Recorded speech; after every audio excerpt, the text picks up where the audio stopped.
Okay, everybody, thank you for joining us tonight. We're going to go ahead and get started. My name's Shane Brewer, and I am a member of the development team for the World Affairs Council of Greater Houston. And tonight we are discussing Egypt.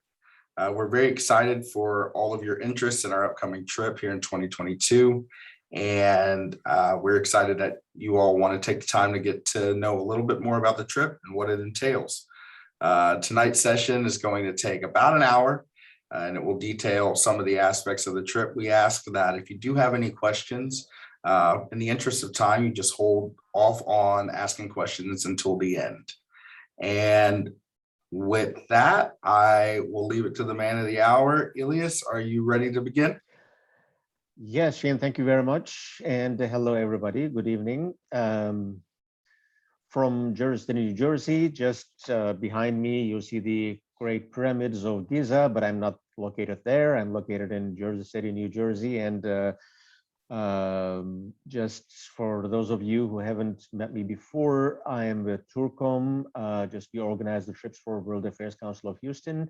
We have been doing this since 2007, quite a number of trips. And I know just a number of you already from previous trips. So thank you very much again for being here tonight. We'll go over the trip in March, which will take place in March of 2022. And I will try to follow the itinerary that we have, although I may not be able to cover all details, of course. For that, please join the trip and see all the details, experience all the details on your own. And now, in a short while, I will share my screen with you, and we will go over the itinerary. To download the itinerary, you can go on the World Affairs Council of Houston website, travel pages, and over there you will see all the trips listed by in order of date. And you can go and click on the trip to Egypt and download the itinerary over there, and you can just read that in your spare time too. Now I will share my screen, and here it is, I assume. So do you see it without any problem? That's perfect. You see the, okay. So everybody, I assume, We see it, yeah. sees my screen. Okay, so this is our trip to Egypt, history along the Nile River that gives life to almost everything in Egypt, and the culture and the history. Everything is around the Nile River. This is in March, from March 17th to 27th of 2022, 11 days, including flight time, 9 nights in Egypt, Cairo, and Nile cruise all included. Now, Egypt, of course, when we talk about Egypt, we always think about the ancient Egyptian history, just the pyramids and Nile River and temples and mummies that come to our mind. But during our trip, we will see that that is not the only Egypt. There are many faces, there are many histories, many levels, many periods in its history, and we will try to cover all of those periods in our trip. Now, Egypt, this is the general map. To the north is Mediterranean Sea, to the south is Sudan, it borders with Sudan. To the west, it borders with Libya. And to the east, there is Israel and a sea border with Jordan and the Gulf of Aqaba. And this is Red Sea here. On the other side of Red Sea is the coast of Saudi Arabia. For those of you who are going to join the trip to Saudi Arabia in January, you will see the banks of the coast of Red Sea from the other side, and Sinai Peninsula here. So we will fly into the capital, Cairo, and we will start our trip there. Now, Egypt, this is a big country, of course. It covers about 390,000 square miles, and population is 100 million. That is quite big. Predominantly an Islamic country, one of actually the most populous, biggest Arabic country in this region. I cannot say the most populous Islamic country, that goes to Indonesia, of course, but after that, Egypt, 100 million of population, and about 90% of the population of the Islamic faith. So that is a big power in the region and a big center of Islamic culture. So we will fly into Cairo. What we are going to see here, what we see here is an overview of the capital, Cairo, that has about 9 million people. That is close to a tenth of the population, 10% of the population. Cairo is built on the two banks, two sides of Nile River. Nile River divides the city into two. What we see across here on the other side, the far side, is the eastern side of the Nile River, and our side, that is the western side. So this is south here and north towards Mediterranean Sea. Nile River flows into Mediterranean, making a big delta at the city of Alexandria, which we are not going to go on this trip. So we see an aerial view, and we'll see another view. Now, this view is from the old city of Cairo, which we're going to visit on our first day in Cairo, the historic center, a little bit to the southeastern part of the city. The city, of course, just grew a lot, especially in the last 20, 30 years. And we see it's a big city. We see the high rises in the background. In the foreground, a couple of mosques. And this photo was taken from the top of the old Stadel, Saladin Stadel, and we'll talk about that in a short while. Now, if you see the mosques, these are more the Egyptian, more the Arabic style. You see the minarets, how the architecture, and we will just talk about that in a short while too. If you have been to any other Islamic, Arabic, I should say, country, Syria, for example, or Oman or United Arab Emirates, the architecture is very similar with the minarets that we see here. Now,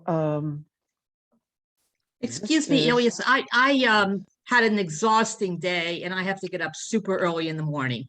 So I'll watch the video when you put it out. Absolutely. I'm sorry, who was Gwen, that? I didn't know. Gwen. Gwen, sure, Yeah. sure. So I just wanted to let you Thanks for know coming. that why I logged off.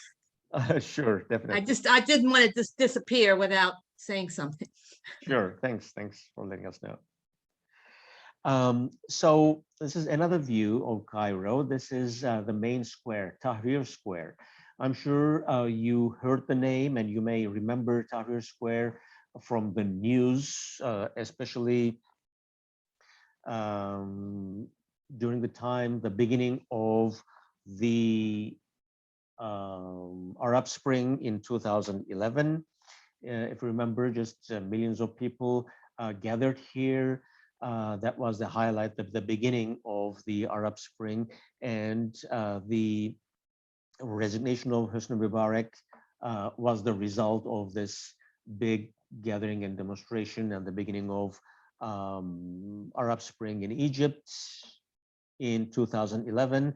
And afterwards, in 2013, crowds were again here, this time against Mohamed Morsi of the Muslim Brotherhood, at the end of which there was his not only resignation, but a coup by the General al-Sisi, who is the president at the moment. So this is the main square where all political demonstrations take place. And in the background, this building we see, this is the Egyptian Museum, which we're going to go. Now, they built a new one outside, kind of outside the city, outskirts of the city, and the construction finished, and they moved a number of the exhibits there. And by the time we go there, almost everything may be in the new museum. So we most probably will be visiting the museum in its new location rather than this old one. And another view, now this time the center of the old city, the Saladin Citadel from 12th century. We will talk about it a little bit more in detail in a short while, but this is the center of the old city to the southeast part of Cairo. These are the main locations that will be included in our tour in the capital in Cairo during the 2 days that we'll be there at the beginning of the trip. At the end of the trip, we'll come back again, Cairo, and we'll see a bunch of other places too. But we'll see these places all in detail. This is the Egyptian Museum that we see here. It's the main hall with the statues of the pharaohs. It is a big museum, and it has millions of artifacts. Of course, we're going to see the most important ones, the important galleries. Now, when we think of the ancient Egyptian civilization, of course, French were there at the beginning of 19th century. Afterwards, British were there, and they kind of took away what they found, what they excavated. So that is why you go to London, to British Museum, you go to Louvre in Paris, and you see, a number of items that were kind of brought or looted from Egypt and brought there. And almost anywhere in New York, in Metropolitan Museum, in the Brooklyn Egyptian Museum, in almost, all big museums around the world, you see Egyptian artifacts. There are so many locations, excavation sites in Egypt that all the excavated material are enough for all these museums, plus there are more and more that we're going to see the main items here in Egyptian Museum in Cairo. Of course, the main highlight, the mummies room, where we'll see various mummies from different periods.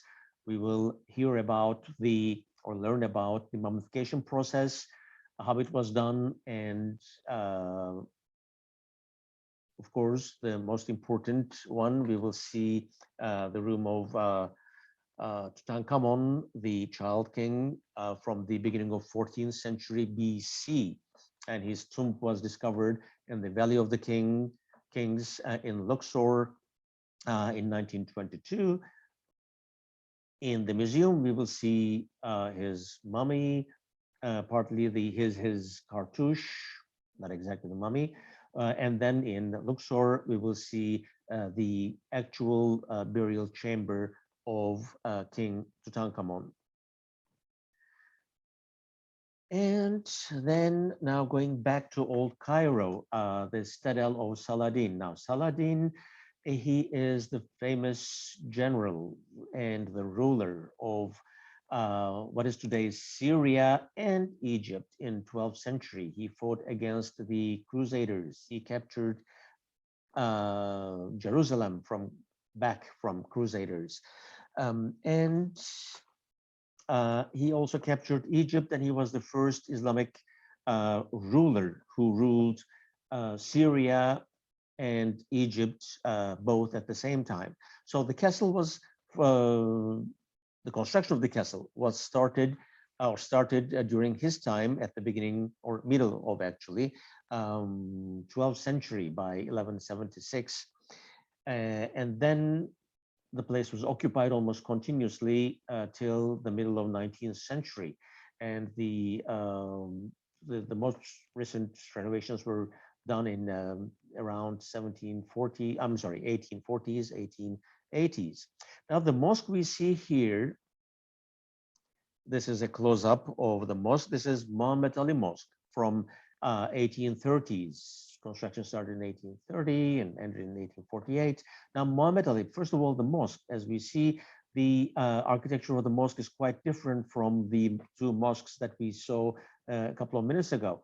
This looks totally out of place. Looks like an Ottoman mosque. For those of you who have been to Istanbul, who have seen the mosques of, Blue Mosque or Hagia Sophia, although that was a church at the beginning. The minarets, as you see, they are thin and tall, and the domes totally Ottoman style, because this was constructed by this Muhammad Ali, who was an Ottoman general. Now, Muhammad Ali, this is this guy here, he is considered to be the father of modern Egypt. So he is, with the history of modern Egypt in Egyptian history textbooks starts with Muhammad Ali, this person. He was born in the city of Kavala, which is now in northern Greece. He was the son of an Albanian tobacco merchant, and he joined the ranks of Ottoman military, rose up to the level of general, and in 1830 he was appointed the governor of Egypt, at which time Ottomans were going through a rough patch. So he kind of actually he was sent there not in 1830s but 1805 to expel the French, but the French just went back on their own. He became the governor, and then he declared his own independence, and he formed his own dynasty. Afterwards, his son became the Sultan of Egypt. So this is the guy who is considered to be the founder of modern Egypt. So we will talk about him in detail in the old Stadel. And this is another mosque, which is maybe the oldest mosque in Egypt and in all of Africa, actually, from 9th century AD. Toulon Mosque. As you see, the architecture is quite different. This is, by the area it covers, the largest mosque in Cairo. Not the building itself, but the area it covers. So we will just talk about all the different periods of Islamic Egypt and Islamic Cairo. So Cairo is mainly the Islamic center. It was the Islamic center starting from 8th and 9th centuries, and there was and there still is the University of Al-Azhar, which is considered to be the center of Islamic teaching, especially for the Sunni branch of Islam. And in Cairo, we'll also visit the City of the Dead. This is a view, from of course outside. City of the Dead. This is a necropolis, a huge graveyard, I should say, full of monumental graves, and it is included in the UNESCO heritage sites. The cemetery started in 7th century AD, but mostly what we'll see are from 13th to 15th century. And nowadays, now the population, we mentioned that the population of Cairo is about 9 million. There are quite a number of people who, because they couldn't find other or afford to live in other locations, they turned these mausoleums, these monumental mosques, monumental tombs, into their dwellings. So there are tomb dwellers in the area, but we'll visit the monumental tombs and learn about the City of the Dead, located in the middle of the old city. On our next day in Cairo, we'll have the full day visit of the Giza area. Now, Giza used to be considered kind of a different city outside Cairo, which is not the case at the moment. Both Cairo and Giza, they grew so much that there's almost no vacant land in between. They're totally touching each other. And the population of Giza is now 4 million and Cairo 9. So the whole metropolitan area grew out to be more than 13 millions of people. So Giza, when we talk about Giza, of course, that is the center of ancient, one of the centers, important centers of ancient Egypt. We will start with the step pyramid from 27th century BC, and we will talk about the history of pyramids. As you see, this is a step pyramid because this is made of various steps, 1, 2, 3, 4, 5 layers of steps. So we'll talk about how the pyramid construction started, its purpose, and how it developed from this step form to the kind of perfect pyramid that we know from other pyramids that we are going to visit. Here they are, the 3 famous pyramids, which are considered to be one of the 7 wonders of the ancient world. So the pyramids of 3 pharaohs, Khafre, Menkaure, and Khufu, from various times of middle of 3rd millennium BC. So we will visit the pyramids, pyramid area actually.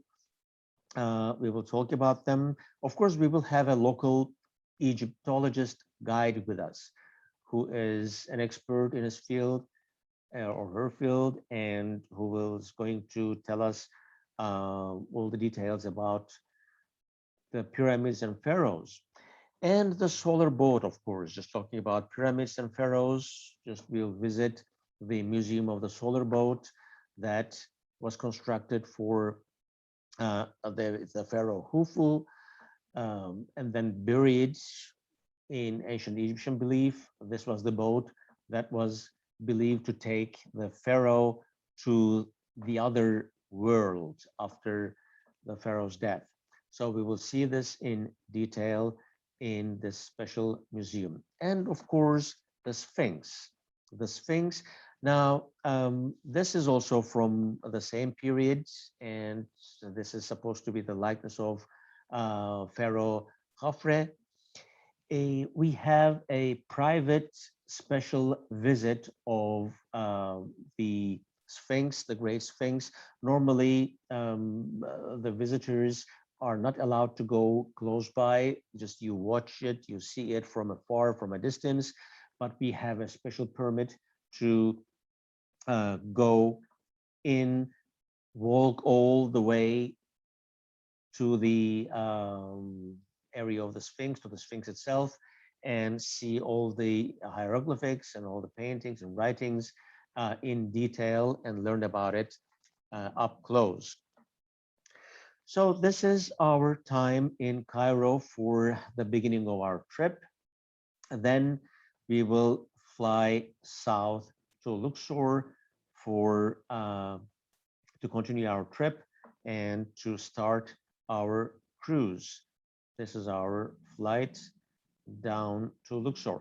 Now here I need to mention one thing which will be mentioned during the trip. Upper Egypt, Lower Egypt.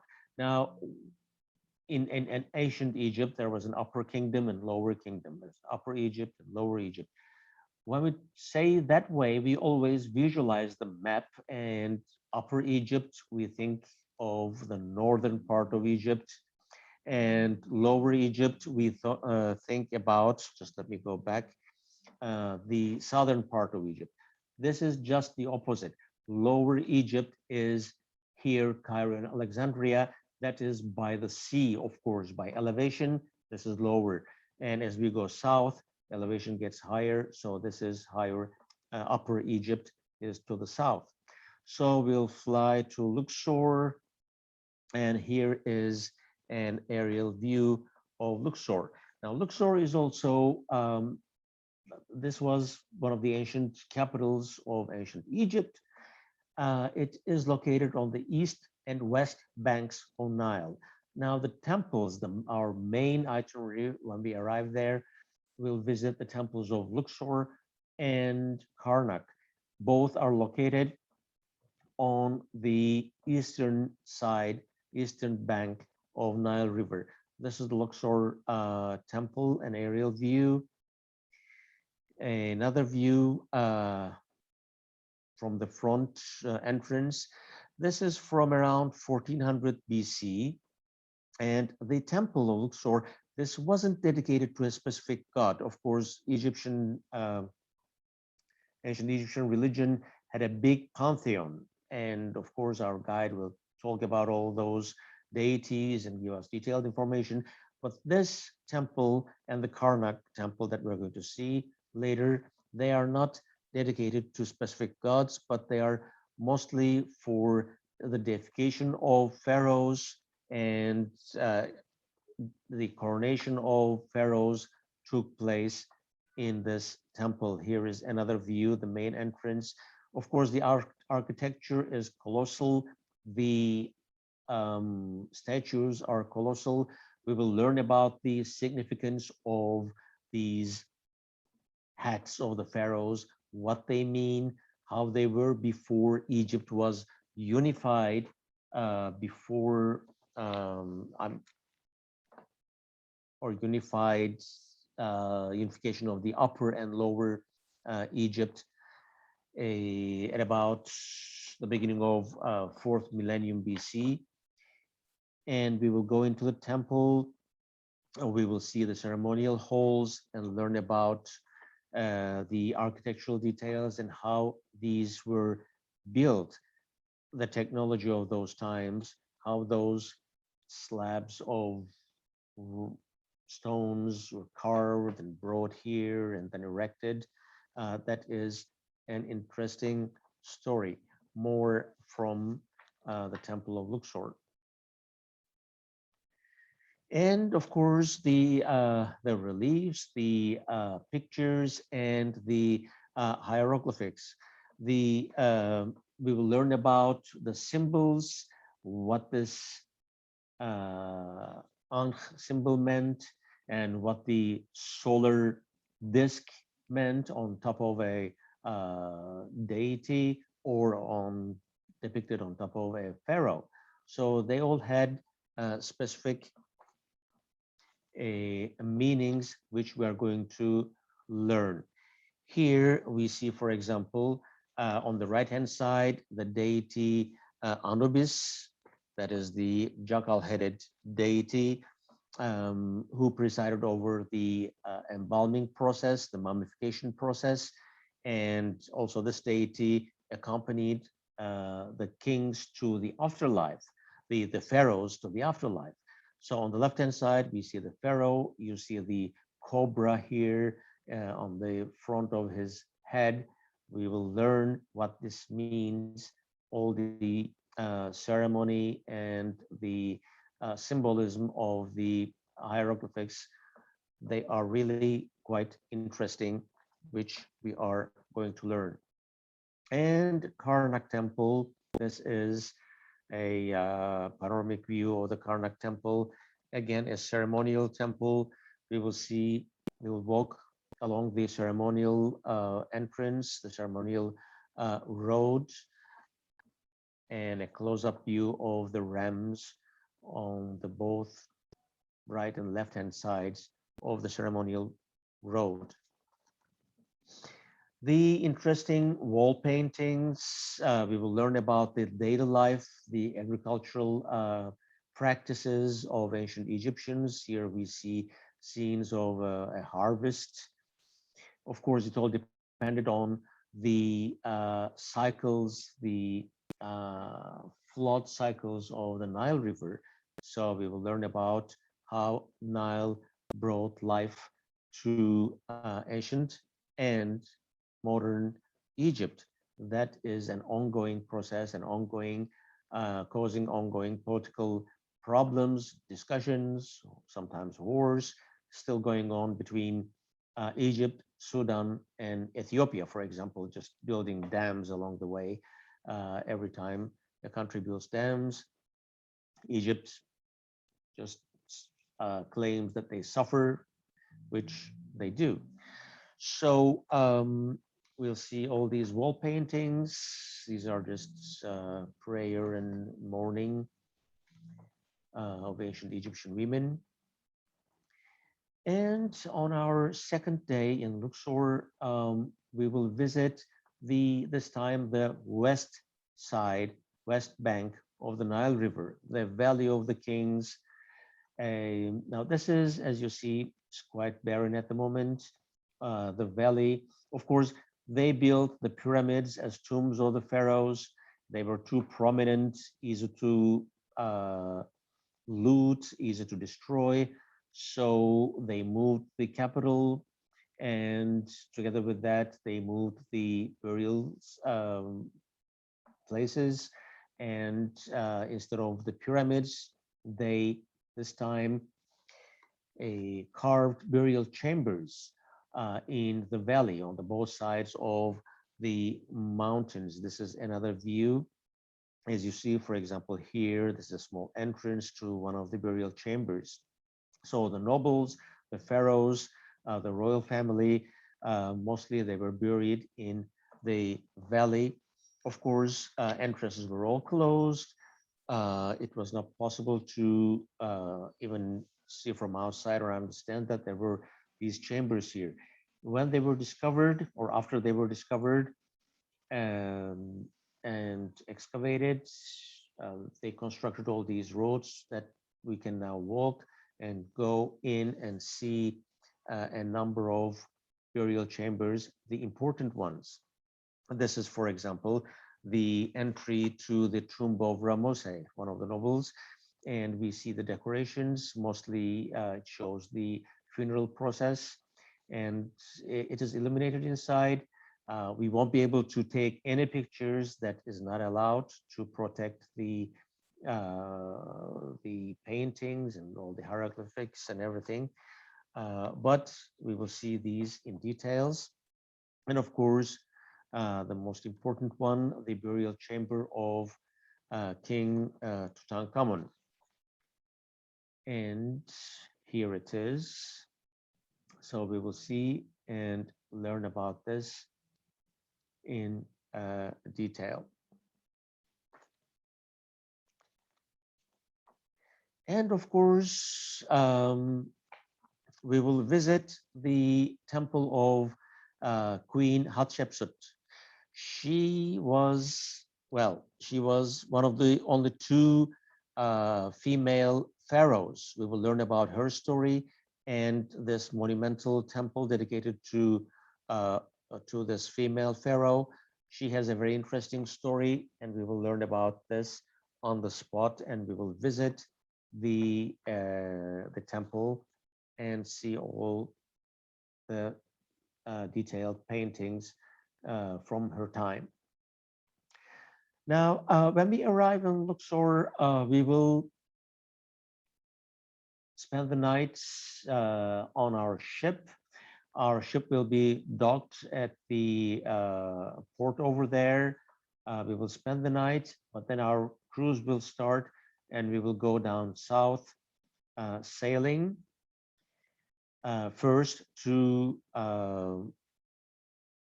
Komombo and Edfu, visiting two other locations, and then we will end up down south in Aswan.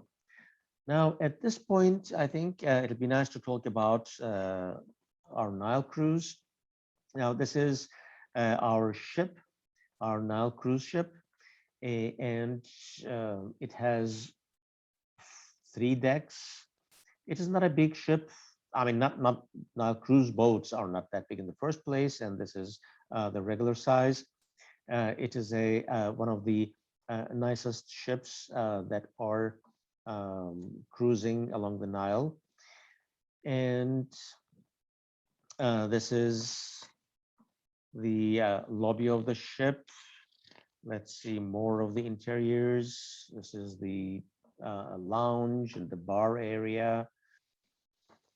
And the top deck, just while cruising, you can rest.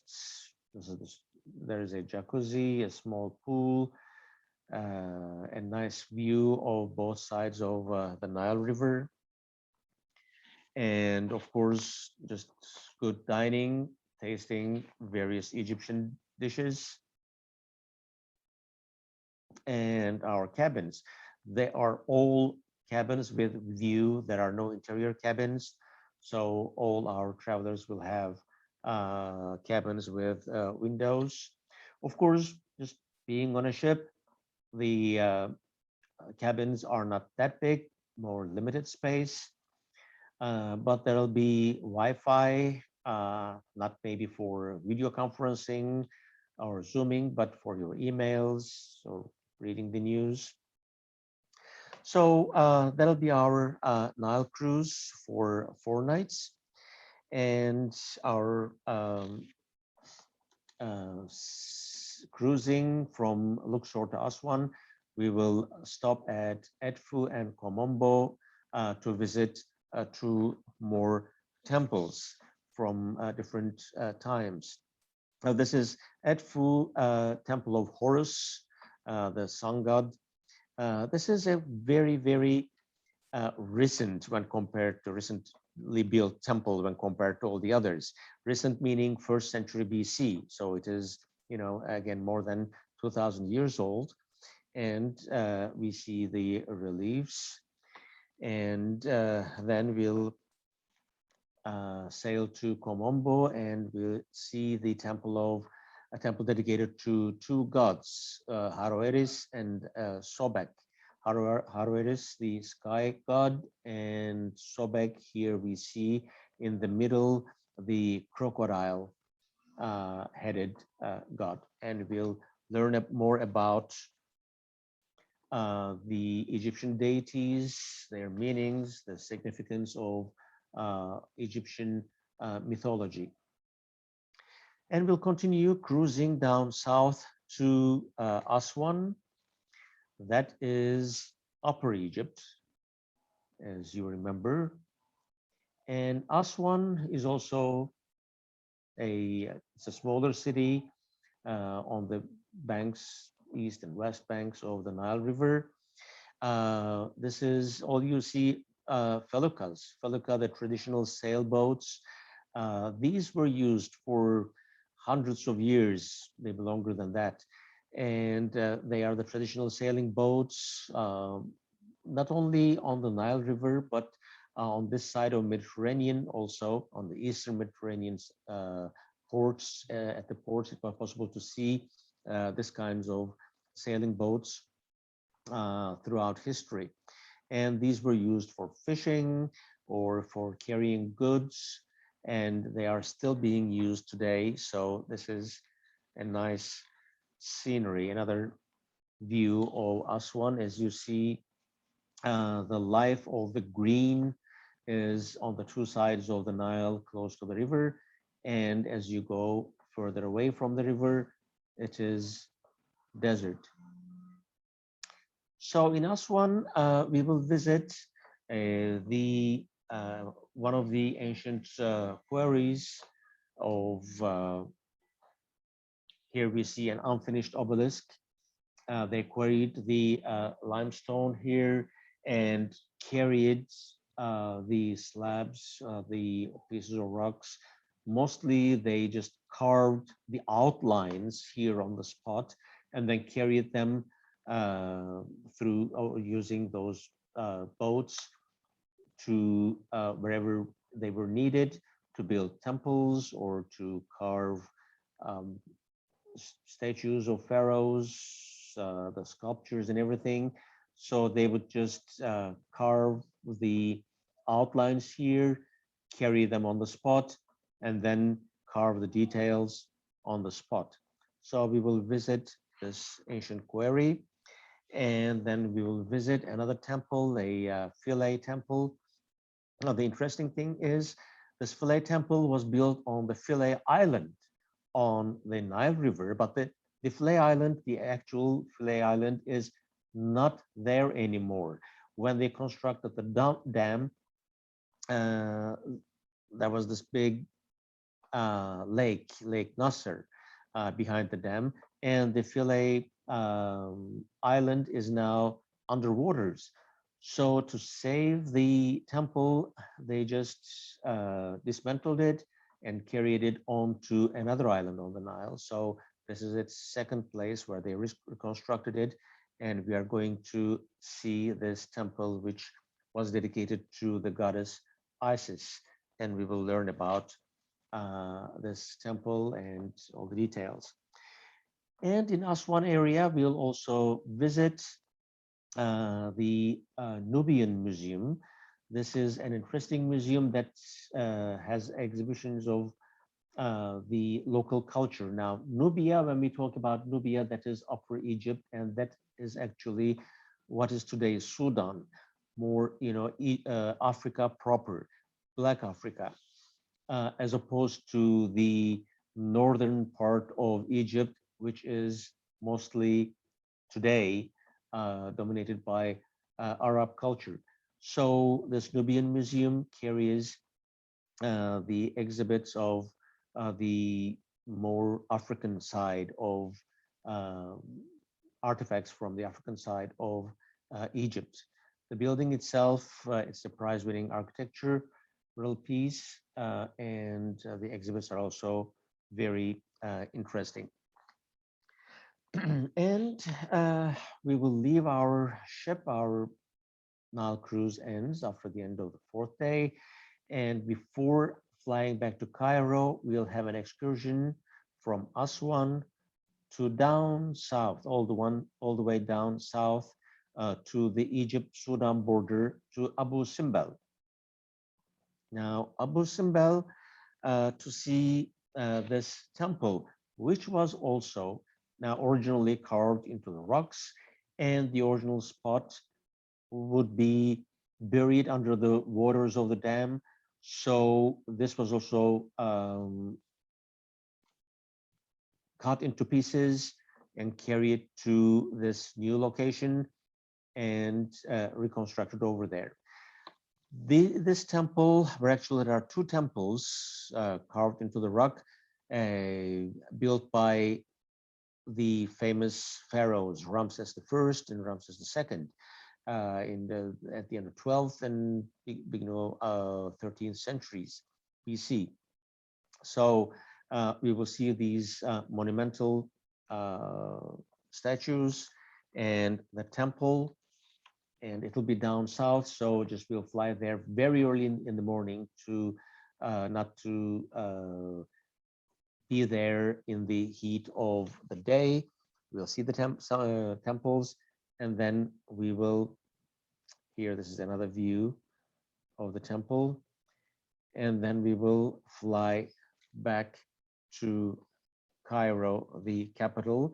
And this time we will see another facet or different parts of Cairo. First, we will start with the bazaar, of course, Khan al-Khalili Bazaar, which is not only a touristic bazaar selling souvenirs, but also selling all the daily stuff that Egyptians or people of Cairo use.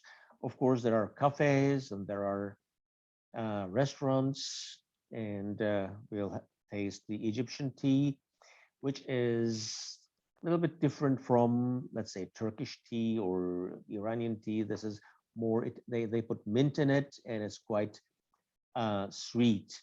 So it has its own distinct taste. And another view from Khan al-Khalili Bazaar. And we'll also visit Coptic Cairo and visit a number of Coptic churches. Now, before Islam arrived at the beginning of 9th century, most of Egypt was Christian. This is the period after the ancient, Egyptian dominance was not there, and that was the beginning of Christianity. There was Byzantine Empire, the Romans, and Christianity came in, and the main sect that is dominant over there, that is called Coptic Christians, which is kind of Orthodox Christianity of the Greeks or Armenians. And there still are very interesting and quite a number of churches. Now, the interesting thing is, of course, about 10% of the population today is Coptic Egyptian. That is a significant number. And most of them live in the capital in Cairo. So we'll have an opportunity to visit the Coptic neighborhood and these Coptic churches and learn about the Christian history of Egypt. That is another face of Egypt. So that will be the end of our trip, and we will fly back home at the end of our 11th day on March 27th, 2022. Now let me stop sharing my screen here and turn on my video here. So this is an overview of our trip to Egypt. There will be a number of special visits which I haven't mentioned. Of course, there is the special visit of the Great Sphinx. That is one thing. And in Luxor, we will have a special conference, special meeting with the head of the antiquities of Luxor. And he is a very well-known archaeologist and head of the, as I mentioned, antiquities over there. He will give us a lecture about the history of Luxor, about ancient Egypt. And if time allows, he generally takes our groups to an excavation site, and we also see, an actual excavation site in Luxor. Also, we try to arrange a number of special visits, mostly in Cairo, either to a university, a visit with a professor, or the US Embassy. It all depends on the conditions. Now that we have COVID, of course, some of these visits, they all depend on the conditions at the time. Now, speaking of COVID, Egypt is getting better and better every day, and this trip is in March. So we still have plenty of time, and we hope and expect that the pandemic situation will be much better. Of course, the vaccination is going along over there. The people working in tourism industry, they have priority in getting vaccinated. So our guides and our, local personnel over there, and the people in the at the hotels on the cruise ship, they'll all be vaccinated. So that will be the regular safety issues in all the places that we're going to visit and we're going to stay. So this is going to be our trip to Egypt. And if you have any questions, I guess this is the time to take your questions. I have a question. More than a Yes, question, Sarah. some requirements, information. I think we need some recommendation about clothing, about dress code, if any places require for any special clothes, about currency. Is better to carry dollars or exchange there or before Yes. go there? This type of practical recommendation. Yeah, practical recommendation. I'll go over them very briefly, because we will have once people sign up to this trip, we will have another session that we are going to give all these practical information more in detail. But just briefly, US dollars, yes, you can exchange US dollars very easily in Egypt. In most of the places you can use them, but of course they will give you back, the change in Egyptian pounds in the local currency. So at the hotels and in Cairo, in big stores and restaurants, it's possible to use your credit cards, and that is advised. As far as clothing is concerned, March over there will be warm, especially Well, Cairo, we may expect, low 70s during the day. At night, it may be a little bit chilly, not that much though. But as we go south during the cruise, the temperature may go up to, from mid 70s all the way to mid 80s, especially during the day. So outside Cairo, especially, just you can wear shorts, you can wear, t-shirts, short sleeves for ladies, everything is okay. In Cairo too, shorts, I wouldn't say, it's not the culture, it's not the local custom, to wear shorts, especially in the city, in big cities. So I wouldn't recommend that. But sandals are okay, short sleeves are okay. Visiting a number of mosques and churches, ladies may need to cover their heads and if just their shoulders. So that is as far as it gets. Other than that, just regular clothing that we wear here, that's totally fine, nothing special. Okay, thank you. Sure.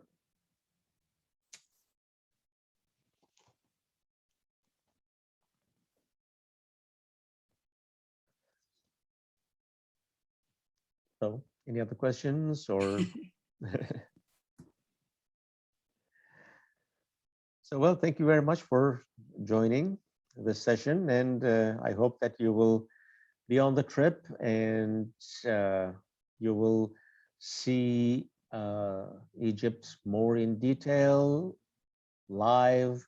You will taste the delicious meals and experience all these for real. Shane? Thank you so much. We appreciate everybody taking the time out to learn more about our travel to Egypt in 2022. If you have more questions, please feel free to reach out to the World Affairs Council office. Our main line is 713-522-7811. You can also find more information on all of our travel offerings online at WAC-Houston.org. Once again, thank you all for joining us and have a good evening. Thank you. Same to you. Thank you. Bye. Thank you. Bye. Good night. Bye. Thank you.